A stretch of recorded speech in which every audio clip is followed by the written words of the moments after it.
Sephiroth Sword 57 is a YouTuber who is the quintessential definition of a weeaboo. Note that I said weeaboo and not weeb, since these words nowadays have different connotations. I believe that weeb can be alternated with otaku in the modern era, defining someone that enjoys Japanese entertainment products as well as an appreciation for the culture. A weeaboo, a seemingly defunct word, would be more applicable to someone that literally just wants to become Japanese, to an almost offensive degree. Sephiroth Sword 57 would fall into this category. However, just one look at this guy and it's so freaking obvious he's playing a character even if he says he's not. I don't think that he doesn't like Japanese stuff, he surely does, but I highly doubt he wishes he was Japanese. I was only vaguely familiar with him, based off of like some memes I've seen of him before this comic came across my virtual desk here, but he does have some diehard fans, one of them being EyeSeaLove, a frequent commenter and one of my Discord mods and the author of today's comic. This is a fan comic about this YouTuber and it's one of her older comics, so I won't be too harsh in critiques. Admittedly, she submitted 3 comics, which makes me add one more rule to my little submission checklist here, which I'll get to later, but that is please limit 1 comic per entry. Her other comics are Puff and the Dragon, which I actually did give a little shout out to in one of my end of year videos. A cute slice of life about these cute dragon creatures. Check it out if you need something a little bit more wholesome. Her newest and recently completed comic, Wizards of Winnorth, hopefully I'm pronouncing that correctly, which was supposed to be more of a human drama with a fantasy setting, but turned into more of a romance based on the description, was the other one.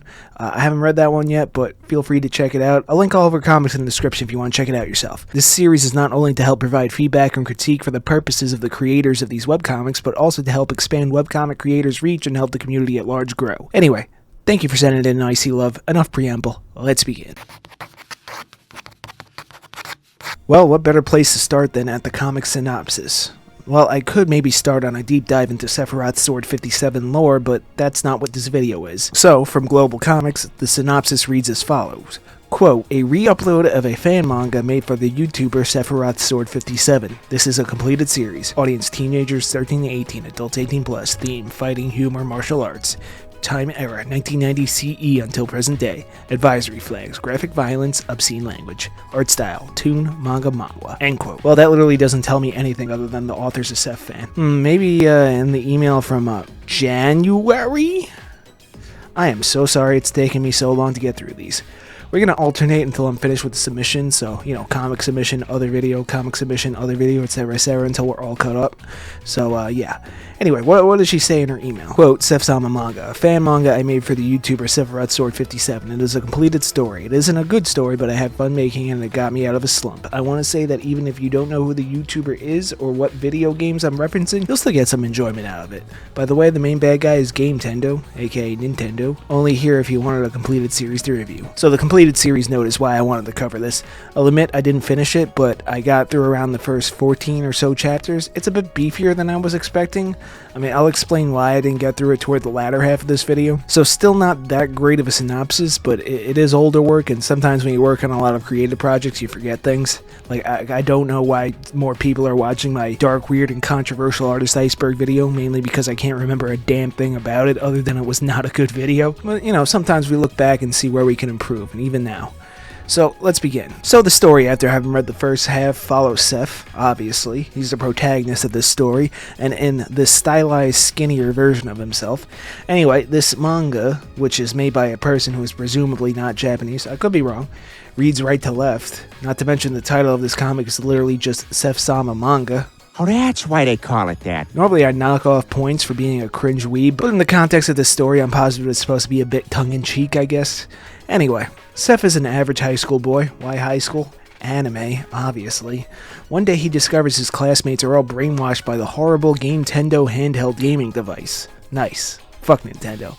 Oh, excuse me a second. Anyway. Oh, damn it, hold on.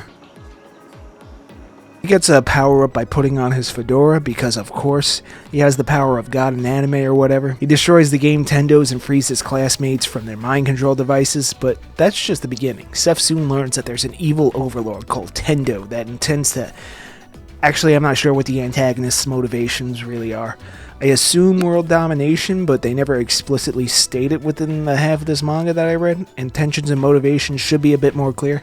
Admittedly, it's partly my fault for not finishing it, but this is a story, or I suppose several sorts of stories I've seen before. And I mean no shade, I wouldn't call it derivative, but it's definitely heavily inspired by classic anime tropes. Before I give my reason for dropping it, I suppose I should go into a bit more detail about the plot. So, Seph has a twin that has superpowers and he needs to unlock his hidden powers. There's a new teacher that's one of Tendo's generals who clearly will be changing sides before the end of the story. There's also a little sister character because, you know, anime, we gotta have the emotos. There's a femboy that transfers into school later. Well, hold on, is it femboy, twink, or trap nowadays? I think I just said slurs. I apologize. But, like, he's just a really effeminate guy, so, like, what's the correct term these days? I think twink is more acceptable now. I don't know. You guys still say femboy? I still say femboy. It's just an easy... Anyway. Anyway. He's one of Tendo's guys, and there may be some potential yaoi in this, so... I don't know. There's training with the old guy, like a typical shonen, and this is kind of where I tapped out. So why did I tap out? I didn't think it was egregiously bad or anything. Honestly, it wasn't that bad. I just think that it relied a little too heavily on tried and true tropes from the anime and manga world. However, considering who this is a fan comic for, maybe that was the point. It was overall somewhat predictable. The only thing I didn't anticipate was which trope was coming next. There were a few times where the layout was a bit tough to follow, which I'll talk about in the art review segment more, but sometimes I did end up reading bubbles out of order. Now, I do think this was made out of genuine love for this YouTuber's work, as well as the whole otaku culture at large, but the story just really wasn't that interesting. I mean, sure, I hate Nintendo, mostly the fans, the lawyers, the hardware, and the rehashed and uninspired repackaged shit they've been selling and calling games since 1995, in that order, but just having a fake Nintendo as the antagonist wasn't enough to get me through it.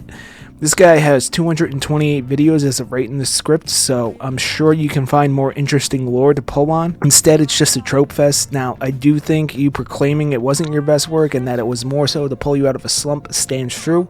And I do believe sometimes we do need to make work that we would consider bad before we can make something we would consider good. Personally, I've never made anything good. All my stuff is shit. Still gotta work through the bad stuff, so yeah, this is fine. The biggest issue is that if you've read some shonens before, this is nothing new or interesting. I've always said the worst thing any piece of media can do is not be bad, but be boring. And unfortunately, I couldn't get that invested in this. Maybe if I was more familiar with this YouTuber's content, I'd enjoy it more, and maybe the people watching this that are Seph fans will get a kick out of it. As for someone who's only seen a few of this guy's videos, it didn't really resonate with me. Anyway, let's talk about the art next. So, as always, art is subjective. Everyone's opinion is different. I, for one, don't know how anyone could have looked at One Piece and said, yup, that's good art. Oh, I think we got a bingo! Anyway, EyeSeaLove's style is very cartoonish. These characters all have some bold, chunky outlines, and there's a bigger emphasis on shape language here than a more realistic-looking comic. I can definitely see some manga influence, not just in this one, but the other two comics she submitted.